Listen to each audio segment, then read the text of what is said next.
ನಮಸ್ಕಾರ, ಅಶ್ವವೇಗ ನ್ಯೂಸ್ಗೆ ಸ್ವಾಗತ. ಪ್ರಬೀರ್ ಪುರಕಾಯಸ್ಥ ಈ ಹೆಸರು ನಿಮಗೆ ಗೊತ್ತಿರಬಹುದು. ಇವರು ನ್ಯೂಸ್ ಕ್ಲಿಕ್ ಅನ್ನೋ ಒಂದು ಡಿಜಿಟಲ್ ಪ್ಲಾಟ್ಫಾರ್ಮ್ ಸಂಸ್ಥಾಪಕರು. ಇವರಿಗೆ ಇವತ್ತು ಸುಪ್ರೀಂ ಕೋರ್ಟ್ ಇವರ ಬಂಧನವೇ ಕಾನೂನು ಬಾಹಿರ ಅಂತ ಹೇಳಿ ಜಾಮೀನು ಕೊಡ್ತು.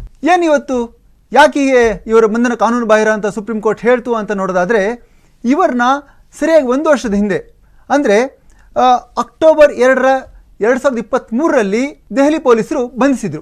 ಏನಕ್ಕೆ ಬಂಧಿಸಿದ್ರು ಅಂದರೆ, ಇವರ ಒಂದು ನ್ಯೂಸ್ ಕ್ಲಿಕ್ ಏನು ಡಿಜಿಟಲ್ ಪ್ಲಾಟ್ಫಾರ್ಮ್ ಇದೆ, ಇದು ಚೀನಾದಿಂದ ಅಕ್ರಮವಾಗಿ ಕೋಟಿಗಟ್ಟಲೆ ಹಣ ದೇಣಿಗೆ ತಗೊಂಡಿದೆ. ಬರೀ ದೇಣಿಗೆ ತಗೊಂಡಿದ್ದಷ್ಟೇ ಅಲ್ಲ, ಇದನ್ನು ದೇಶದ್ರೋಹಿ ಚಟುವಟಿಕೆಗಳಿಗೆ ಬಳಸ್ಕೊಳ್ತಾ ಇದೆ ಅಂತ ಆರೋಪ ಮಾಡಿ ಇವರ ಮೇಲೆ ಒಂದು ಮೊಕದ್ದಮೆ ಹೂಡಿತ್ತು ಮತ್ತು ಅವ್ರನ್ನ UAPA ಅನ್ನೋ ಒಂದು ಆ್ಯಕ್ಟ್ ಅಡಿಯಲ್ಲಿ ಬಂಧನ ಮಾಡಿತ್ತು. ಇದು ತುಂಬ ಒಂದು ಸಂಕೀರ್ಣವಾದ ಆ್ಯಕ್ಟ್. UAPA ಅಂತ ಅಂದರೆ ಏನು ಅಂತ ನೋಡೋದಾದರೆ, ಅನ್ಲಾಫುಲ್ ಆಕ್ಟಿವಿಟೀಸ್ ಪ್ರಿವೆನ್ಷನ್ ಆ್ಯಕ್ಟ್ ಅಂತ. ಅಂದರೆ ಇದು ಕಾನೂನುಬಾಹಿರವಾಗಿ ನಡೆಯುವ ಚಟುವಟಿಕೆಗಳ ವಿರುದ್ಧ ಒಂದು ಕಾನೂನು ಅಂತ ಇದರ ಒಂದು ಕನ್ನಡ ಅರ್ಥ. ಈ ಒಂದು ಆ್ಯಕ್ಟ್ ಅಡಿಯಲ್ಲಿ ಇವ್ರನ್ನ ಬಂಧನ ಮಾಡಿದ್ರಿಂದ ಇವರಿಗೆ ಜಾಮೀನು ಸಿಗೋದು ತುಂಬ ಕಷ್ಟ ಇತ್ತು. ಹಾಗಾಗಿ ಕೆಲವೊಂದು ನ್ಯಾಯಾಲಯ ಇವರಿಗೆ ಯಾವುದೇ ಒಂದು ಜಾಮೀನು ಕೊಟ್ಟಿರಲಿಲ್ಲ. ಅದಕ್ಕೆ ಪ್ರಬೀರ್ ಪುರಕಾಯಸ್ಥ ಏನು ಮಾಡಿದರು, ಸುಪ್ರೀಂ ಕೋರ್ಟ್ಗೆ ಅವರು ಒಂದು ಅಪೀಲನ್ನು ಸಲ್ಲಿಸ್ಕೊಂಡಿದ್ರು. ಈ ಒಂದು ಅಪೀಲ್ನ ಮೇಲೆ ಒಂದು ನಡೆದ ವಾದ ವಿವಾದದಲ್ಲಿ ಏನು ಏಪ್ರಿಲ್ 30ಕ್ಕೆ ಈ ಒಂದು ವಾದ ವಿವಾದ ಮುಕ್ತಾಯ ಆಗಿತ್ತು. ಈ ಏನು ಒಂದು ಕೇಸ್ನ ಸುಪ್ರೀಂ ಕೋರ್ಟ್ ಜಸ್ಟಿಸ್ಗಳಾದ BR ಗವಾಯಿ ಮತ್ತು ಜಸ್ಟಿಸ್ ಸಂದೀಪ್ ಮೆಹ್ತಾ ಈ ಇಬ್ಬರು ಜಸ್ಟಿಸ್ಗಳ ಬೆಂಚು ವಹಿಸ್ಕೊಂಡಿತ್ತು.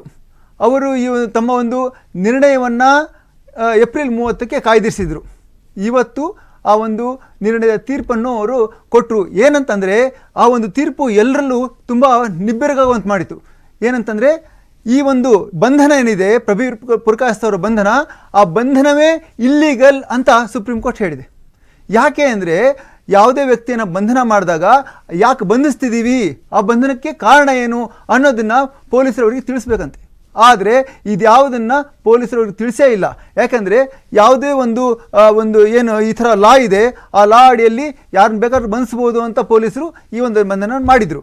ಹೀಗಾಗಿ ಸುಪ್ರೀಂ ಕೋರ್ಟ್ ತಕ್ಷಣವೇ ಅವ್ರನ್ನ ರಿಲೀಸ್ ಮಾಡೋಕ್ಕೆ ಒಂದು ಆದೇಶ ಕೊಟ್ಟಿದೆ. ಆದರೆ ದೆಹಲಿ ಪೊಲೀಸರು ಈಗಾಗಲೇ ಇವ್ರ ಮೇಲೆ ಚಾರ್ಜ್ ಶೀಟ್ ಸಲ್ಲಿಸಿರೋದ್ರಿಂದ ಈ ಬಂಧನ ಅಂದರೆ ತಕ್ಷಣವೇ ಬಂಧನದಿಂದ ಬಿಡುಗಡೆ ಮಾಡಬೇಕಂತಿದ್ರೂ ಅವರು ಕೆಳ ನ್ಯಾಯಾಲಯ ಇವರ ಒಂದು ಬಂಧನದ ಏನು ಜಾಮೀನಿದೆ, ಆ ಜಾಮೀನಿನ ಒಂದು ಷರತ್ತನ್ನು ಕೊಟ್ಟು ಅವರು ಬಿಡುಗಡೆ ಮಾಡಬೇಕು ಅಂತ ಒಂದು ಮಾತು ಹೇಳಿದೆ. ಹಾಗಾಗಿ ಕೆಳ ನ್ಯಾಯಾಲಯ ಇವ್ರನ್ನ ಬಿಡಲೇಬೇಕಾಗುತ್ತೆ. ಆದರೆ ಕೆಲವೊಂದು ಷರತ್ತುಗಳನ್ನ ಒಡ್ಡಿ ಅವ್ರನ್ನ ಬಿಡಬೇಕಾಗುತ್ತೆ ಸುಪ್ರೀಂ ಕೋರ್ಟ್ ಆದೇಶದ ಪ್ರಕಾರ.